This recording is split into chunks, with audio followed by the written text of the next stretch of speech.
चलिए दोस्तों, आज हम हिंदी के बारे में पढ़ते हैं। हिंदी में सबसे पहले जानेंगे वर्णमाला के बारे में। वर्णमाला होता क्या है? तो सबसे पहले आपको जानना जरूरी है कि भाषा की जो सूक्ष्मतम इकाई होती है, ठीक है, भाषा की जो छोटी इकाई होती है, सबसे छोटी इकाई, भाषा की छोटी इकाई। तो इसको भाषा की छोटी इकाई आएगा तो आप ध्वनि में टिक करेंगे, ठीक है, क्योंकि वर्ण जो होता है विभिन्न प्रकार की ध्वनियों से मिलकर बनती है। तो भाषा की सबसे छोटी इकाई क्या है? ध्वनि, ठीक है। उसके बाद आपको जानना है वर्ण क्या होता है, ठीक है। तो वर्ण क्या है? ध्वनि के मूल रूप को वर्ण बोलते हैं, ठीक है। ध्वनि के मूल रूप को वर्ण कहते हैं, है ना। और वर्ण को और टुकड़ा नहीं किया जा सकता, मतलब इसका खंड जो है नहीं हो सकता है ना। वर्ण को और खंडित नहीं किया जा सकता है, ठीक। जैसे उदाहरण में अ है, अ वर्ण है, ठीक है। फिर ई वर्ण है, तो अ को और नहीं तोड़ सकते हैं, ई को नहीं तोड़ सकते हैं, ठीक है, ठीक। तो ये क्या कहलाएगा? वर्ण। अब आपको जानना है वर्णमाला क्या होता है, ठीक है। वर्णमाला से आप क्या समझते हैं? तो वर्णमाला का मतलब होता है वर्णों के व्यवस्थित समूह को, वर्णों के व्यवस्थित समूह को वर्णमाला कहते हैं, है ना। मतलब बहुत सारे वर्ण को आपस में मिला देंगे तो क्या बन जाएगा? वर्णमाला, ठीक। तो हिंदी में कुल कितने वर्णमाला है? तो 52 वर्ण है। मतलब हिंदी में 52 वर्ण है और 52 वर्ण को मिला के उसको क्या बोलेंगे? वर्णमाला, ठीक है। तो हिंदी में कुल कितने वर्ण हैं? 52 वर्ण है। उसके बाद जो 52 वर्ण हैं इसको हम अलग अलग भाग में बांटेंगे। तो पहले इस वर्ण में स्वर भी आता है, दूसरा इस वर्ण में व्यंजन भी आता है, ठीक। और तीसरा इस वर्ण में अयोग, वाह, व, ये स्वर का एक टाइप है, अयोग, वाह, ये भी आता है। फिर चौथा नंबर में संयुक्त व्यंजन आता है, संयुक्त व्यंजन। और पांचवा नंबर में है उत्तीर्ण व्यंजन, उत्तीप्त व्यंजन, ठीक है। तो ये 5 प्रकार के वर्ण हैं, मतलब वर्ण को 5 भाग में बांटा गया है। तो पहला है स्वर।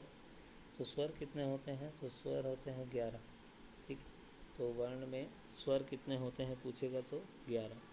व्यंजन कितने होते हैं पूछेगा तो 33, ठीक है।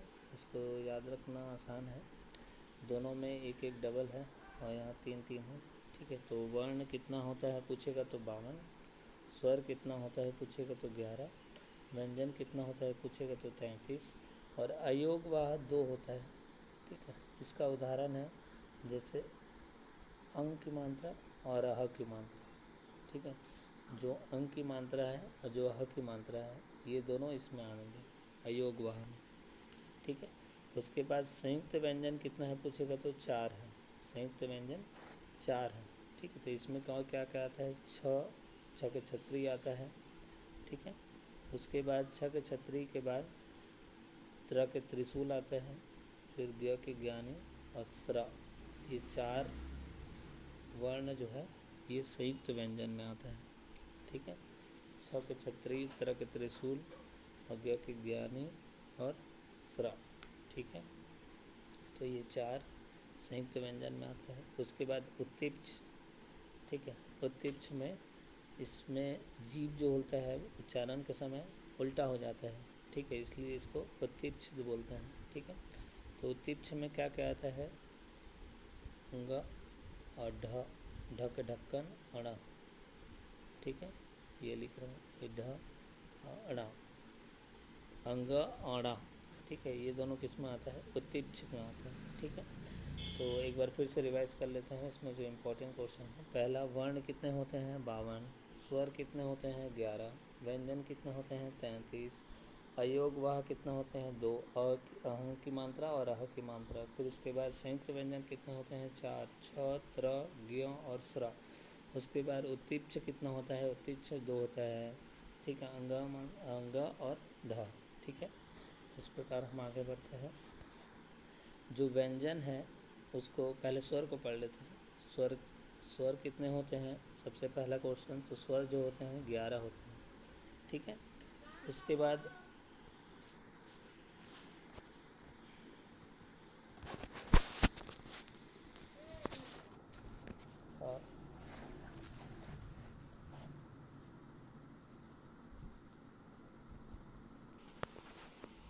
चलिए हम आगे बढ़ते हैं। स्वर कितना होता है पूछेगा तो 11, ठीक है।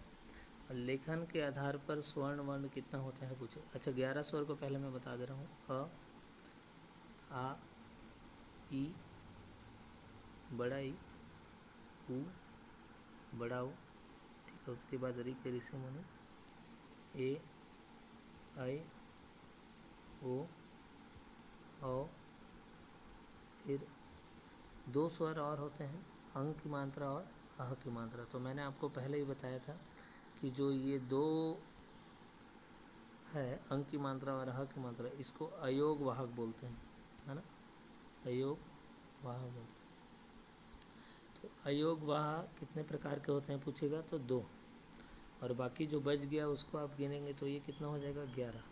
तो स्वर कितना होता है पूछेगा तो 11, लेकिन अगर इन दोनों को मिला देंगे तो टोटल कितना हो जाएगा वो 13, है ना। तो अगर आपको पूछेगा लेखन के आधार पर स्वर्ण वर्णों की संख्या कितनी है, लेखन के आधार पर, तो 13, है ना। और खाली स्वर कितने हैं पूछेगा तो 11, ठीक है। समझ आए? मतलब स्वर वर्णों को बोलने के हिसाब से, जैसे अ है, आ है, ई है ना। और लेखन के आधार पे कितने हैं पूछेगा तो 13, ठीक। इसके बाद ये जो स्वर वर्ण है इसको भी बांटा गया है। तो स्वर कितने प्रकार के होते हैं, तो स्वर में पहला ह्रस्व स्वर आता है, ह्रस्व स्वर। और दूसरा आता है संयुक्त स्वर। और तीसरा आता है दीर्घ स्वर। और चौथा आता है मूल स्वर। और पांचवा आता है मौखिक स्वर, ठीक। तो स्वर को 5 भागों में बांटा गया है। पहला ह्रस्व स्वर में, ह्रस्व स्वर में कोई मात्रा नहीं होता है, स्वतंत्र होता है, जैसे अ, लेकिन आ को नहीं लेंगे, ठीक है। आ को आप इसमें लेंगे, दीर्घ स्वर में लेंगे। अ के बाद आ आता है तो अ इसमें डालेंगे और आ इसमें डालेंगे, क्योंकि इसमें मात्रा लगा है, देखिए। और आ जो होता है अ और अ को मिलाने से बनता है, 2 ठो अ को मिलाएंगे तो क्या बनेगा, आ बनेगा। तो दीर्घ स्वर क्या होता है, 2 समान स्वरों को मिलाने से जो नया स्वर बनता है उसको हम क्या बोलेंगे, दीर्घ स्वर। और ह्रस्व स्वर जो किसी को मिलाने से ना बनता हो, स्वतंत्र हो, जैसे अ के बाद ई के बाद ऊ के बाद री के ऋषि मुनि, ठीक है। तो ये 4 जो है ये ह्रस्व स्वर में आएंगे। और दीर्घ स्वर में क्या क्या आएगा उसको देख लेते हैं जब साथ में पढ़ रहे हैं। तो दीर्घ स्वर में आ आएगा, क्योंकि अ को मिलाने से आ बनता है। और ई को मिलाने से बड़ा ई बनता है, तो बड़ा ई आएगा। और ऊ को मिलाने से बड़ा ऊ बनता है, तो बड़ा ऊ आएगा। तो 3 दीर्घ स्वर हो गए, ठीक है। अब उसके बाद मूल स्वर भी पूछेगा तो भी यही है, मूल स्वर और ह्रस्व स्वर दोनों वही है, ठीक है। तो मूल स्वर की संख्या कितना पूछेगा तो 4। अब एक बच गया संयुक्त स्वर, ठीक है। तो संयुक्त स्वर किसको बोलते हैं, जो, अब इसके अलावा क्या क्या बच गया, अ बच गया, अ हो गया, आ हो गया, ई हो गया, ई हो गया, ऊ हो गया, ऊ हो गया। अब बचा ए के एड़ी और ए के ऐनक और ओ के ओखली और औ के औरत। तो ये 4 जो होते हैं वो किस में आएंगे, संयुक्त स्वर में आएंगे। संयुक्त स्वर में क्यों आएंगे, क्योंकि ए का जो एड़ी होता है वो अ और ई को मिलाने से बनता है ना। तो 2 अलग अलग स्वर वर्णों को मिलाने से जो नया स्वर बनता है उसको हम क्या बोलेंगे, संयुक्त। संयुक्त में अलग अलग मिलेंगे और दीर्घ में सेम सेम मिलेंगे, समान समान स्वर के मेल से। और संयुक्त मतलब अलग अलग स्वर के मेल से, ठीक है। और मौखिक स्वर में याद रखना, अ आता है, आ आता है और ई आता है, बस इतना याद रख लेना। अ, आ और ई मौखिक स्वर में आते हैं, ठीक है। तो स्वर कितने टाइप के होते हैं पूछेंगे तो पहला ह्रस्व स्वर, दूसरा संयुक्त स्वर, और तीसरा होते हैं दीर्घ स्वर, चौथा होते हैं मूल स्वर, और पाँचों होते हैं मौखिक स्वर। फिर से एक बार देख लीजिए, रिवाइज करवा दे रहा हूँ। ह्रस्व स्वर किसको बोलते हैं? जिसमें कोई मात्रा नहीं होता, जैसे अ है, ई है, ऊ है और इसी में, ठीक है। और मूल स्वर ह्रस्व और स्वर दोनों सेम होते हैं, तो ये 4 होगा, तो ये भी कितने हो जाएंगे? 4। अदीर्घ स्वर किसको बोलते हैं? अ के बाद क्या आता है? आ, मतलब अ को मिलाने से आ, फिर बड़ा है, आइए बड़ा हो, तो 3 होते हैं दीर्घ स्वर, तो 3 ये हो गए। संयुक्त स्वर जो बच गए, जैसे एक एड़ी, एक ऐनक, ओ के ओखली और ओ के औरत, ये 4 किस में आएंगे? संयुक्त में। और मौखिक में क्या आता है? अ आता है, आ आता है और ई आता है, मतलब इसमें कितने हो गए? 3। तो गिनिए एक बार, 4 4 8, 4 3 12, 12 3 15 और 15 3 18, तो टोटल 18 हो गया, लेकिन ये गलत है, तो 18 तो नहीं होना है ना, है ना। तो 18 क्यों हो गया है? क्योंकि ये 4 और ये 4 तो कॉमन है, तो इसको आप नहीं गिनोगे और इसको भी आप नहीं गिनोगे। अब गिनिए, 4 4 8 और 3 11, तो ये तीनों को ही बस गिनना है। तो टोटल कितने स्वर होते हैं? 11, ठीक है। और अंग के अंगूर और अह को मिला दोगे तो 11 और 2 कितना हो जाएगा? 13, ठीक है। तो इसको याद रखिएगा। चलिए अब आगे बढ़ते हैं। मात्रा के आधार पर स्वर, एक मिनट। मात्रा के आधार पे स्वर, ठीक है। मात्रा के आधार पर स्वर को 3 भाग में बांटा गया है। मात्रा के आधार पर स्वर को, पहला लघु स्वर, ठीक है, दूसरा दीर्घ स्वर और दूसरा होता है प्लुत, ठीक है। तो लघु स्वर किसको बोलते हैं? जिसमें कोई मात्रा ना हो, मतलब उच्चारण में कम समय लगता हो, जैसे अ है, ई है, ऊ है, री है, मतलब ये इसमें मात्रा ही नहीं है, कम उच्चारण लग रहा है, तो उसको हम क्या बोलेंगे? लघु स्वर। दीर्घ स्वर किसको बोलते हैं? जिसमें मात्रा लगा हो, मतलब अ में मात्रा लगा देंगे तो ई बन जाएगा, ई में मात्रा लगा देंगे तो ऊ बन जाएगा, ऊ में मात्रा लगा देंगे तो बड़ा ऊ बन जाएगा, फिर एक ऐनक, ऐनक, एड़ी, ये सब आएंगे, ओ के ओखली आएगा, ओ के औरत आएगा, सब में मात्रा लगा है, ठीक है। तो इसको आप क्या बोलोगे? दीर्घ स्वर। अब फ्लूत किसको बोलते हैं? ठीक है, जिसके उच्चारण में इससे 3 गुना समय लगता है, मतलब 3 गुना समय लगता है, और इसके दीर्घ स्वर में 2 गुना समय लगता है, उच्चारण में 2 गुना समय लगता है, और प्लुत में 3 गुना समय लगता है। जैसे उदाहरण में ऐसे कोई गीत गाते हैं तो थोड़ा सा राग पहले लिखते हैं, तो उसको आप क्या बोलोगे? प्लुत, ठीक है। जैसे र आ, ऐसे बहुत लंबा उच्चारण जो करते हैं, है ना, उसको आप क्या बोलोगे? फ्लुत, फ्लुत स्वर, ठीक। तो ये समझ आ गया। अब उसके बाद जीवा के प्रयोग के आधार पर, जीवा के प्रयोग के आधार पर, ठीक है, मतलब जीभ के प्रयोग के आधार पर स्वर को कितने भागों में बांटा गया है? तो 3 भागों में बांटा गया है। पहला अग्र स्वर, और दूसरा मध्य स्वर, और तीसरा होता है पश्च स्वर। तो इसको बस जानना है कि अग्र स्वर क्या होता है, पश्च स्वर क्या होता है, मध्य स्वर। इसका उदाहरण जरूरी नहीं। अग्र स्वर मतलब जो जिसके उच्चारण में जीभ का आगे भाग काम आता है, मतलब अगर कोई उच्चारण कर रहे हैं वर्ण को, तो जीभ का आगे भाग, मतलब ये जीभ है, तो जीभ का आगे भाग काम आता है, और मध्य में जीभ का मध्य भाग काम आता है, और पश्च में जीभ का पीछे वाला भाग काम आता है, ठीक। तो इसको आप जीवा के आधार पर 3 भागों में बांट सकते हैं, ठीक है। तो ये हो गया स्वर। तो इतना में स्वर आपका कंप्लीट है। तो एक बार उच्चारण कर लेते हैं फिर से, मतलब एक बार रिवाइज कर लेते हैं। पहले हम लोग क्या पढ़े? वर्ण पढ़े, है ना। और वर्ण किसको बोलते हैं?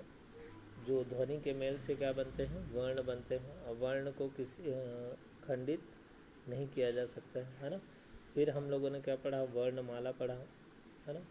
वर्णमाला मतलब वर्णों के व्यवस्थित समूह को वर्णमाला बोलते हैं। वर्णमाला में हमने क्या पढ़ा? 5 टाइप पढ़ा। पहले हमने क्या पढ़ा? स्वर पढ़ा, ठीक है। दूसरा हमने क्या पढ़ा? व्यंजन पढ़ा।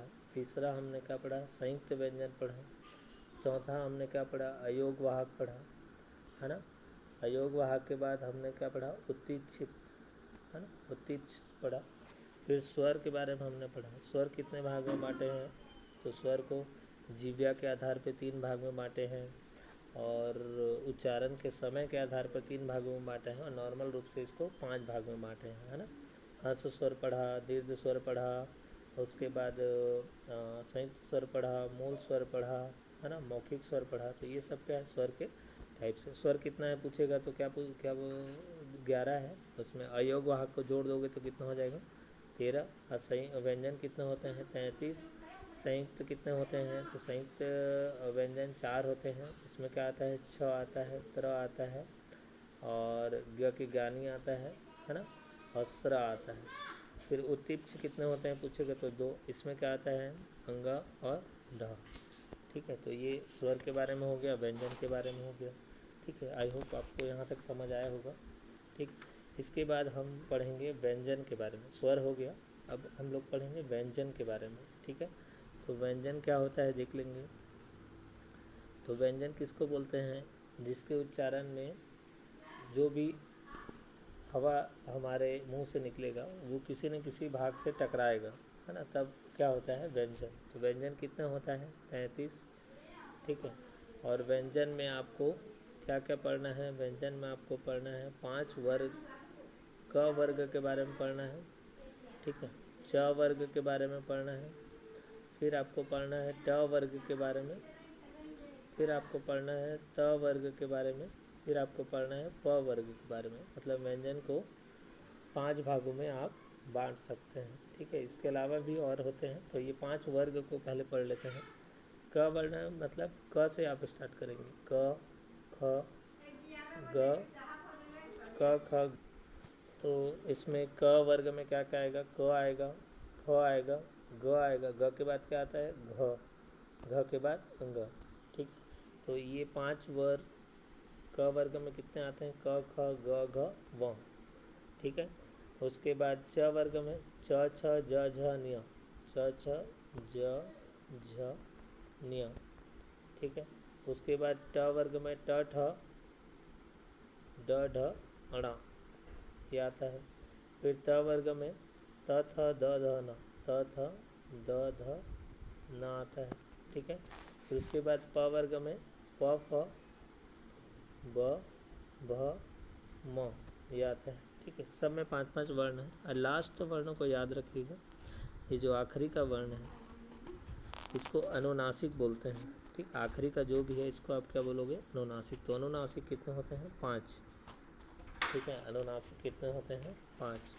और व्यंजन कितने होते हैं 33। तो 33 में 5 5 10 5 या 15 5 20 5 या 25, मतलब हम लोगों ने अभी कितना पढ़ा, 25 वर्ण के बारे में पढ़ा। और कितना बाकी है, 8 वर्ण और बाकी है। तो 8 वर्ण कौन कौन से हैं उसको हम देखते हैं। चलिए, 8 वर्ण में पहला अंतस्थ, अंतस्थ। ठीक है, अंतस्थ व्यंजन किसको बोलते हैं, तो अंतस्थ व्यंजन वह व्यंजन जो स्वर और व्यंजन के बीच में स्थित होता है ना। अंतस्थ क्या होता है, स्वर और व्यंजन के बीच में स्थित होता है, मतलब पूरे रूप से वो स्पर्श, मतलब उच्चारण में जो हवा से निकलती है वो हमारे मुख के भाग को पूरा स्पर्श नहीं करती, कुछ भाग स्पर्श करती है, कुछ भाग स्पर्श नहीं करती है। तो इसको आप क्या बोलते हैं, अंतस्थ। अंतस्थ व्यंजन में क्या क्या आता है, य आता है, र आता है और ल आता है और व आता है, य र ल व।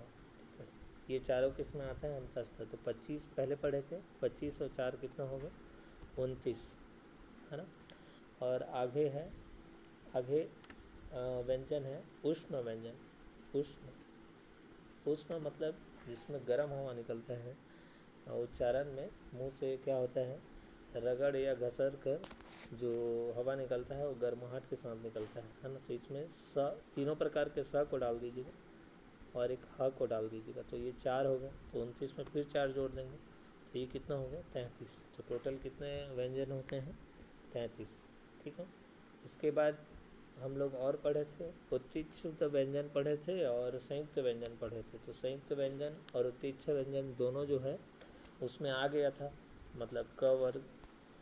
तो मैं एक बार फिर से आपको बता दे रहा हूँ, व्यंजन में व्यंजन टोटल कितना होता है 33। तो 33 में हम लोगों ने क्या पढ़ा, क वर्ग पढ़ा, फिर च वर्ग पढ़ा, ट वर्ग पढ़ा, ट वर्ग पढ़ा, कच ट त प वर्ग पढ़ा, है ना। तो ये टोटल कितना होगा, ये 25। 25 के बाद हमने पढ़ा अंतस्थ। अंतस्थ में हमने क्या पढ़ा, य र ल व, तो अंतस्थ में 4 हो गए। फिर हमने पढ़ा उष्ण, तो उष्ण में स आ गया, स आ गया, स आया और ह आया, तो फिर हमने कितना पढ़ा, 4। तो ये टोटल मिला के अब कितना हो गया, 33। ठीक है। अब 2 व्यंजन हमने और पढ़ा है। पहला उत्तीच, उत्तीच पढ़ा है। तो उत्तीच में क्या आता है, ढ आता है, अणा आता है, अंगा आता है। तो ये जो ढ अंगा है, ये दोनों ऑलरेडी तो उसमें आ चुका है, वर्ग में आ चुका है, इसलिए इसको काउंट नहीं करेंगे। फिर संयुक्त व्यंजन, संयुक्त व्यंजन को भी हम पहले अभी वर्ण में शामिल हो चुके। संयुक्त व्यंजन में क्या क्या आता है, छ आता है, त्र आता है, ज्ञ आता है और स्र आता है। तो ये संयुक्त व्यंजन है। संयुक्त व्यंजन मतलब जो किसी भी चीज़ को मिला के बनता है। तो इसको एक बार देख लेते हैं संयुक्त व्यंजन के बारे में। संयुक्त व्यंजन में 4 आते हैं, छ, त्र, ज्ञ और स्र। तो संयुक्त व्यंजन में 4, स्र किस में आते हैं, क और स को मिलाने से छ, और त्र किस में आते हैं, त और र को मिलाने से, अज्ञ किस, ज और निय को मिलाने से, दोनों को मिला के बनता है, इसलिए इसको संयुक्त व्यंजन। और स और र को मिलाने से स्र बनता है। तो ज्ञ, त्र, स्र और स्र। ठीक है, तो इसको आप याद रखिएगा। तो यहाँ तक समझ आ गया आप लोगों को। तो हम लोगों ने क्या क्या पढ़ा, स्वर पढ़ा, स्वर के बाद व्यंजन पढ़ा, स्वर के प्रकार के बारे में पढ़ा, व्यंजन के प्रकार के बारे में पढ़ा। ठीक है, तो आपको यहाँ तक समझ आया होगा। इसके बाद हम अगली कक्षा में पढ़ेंगे। धन्यवाद।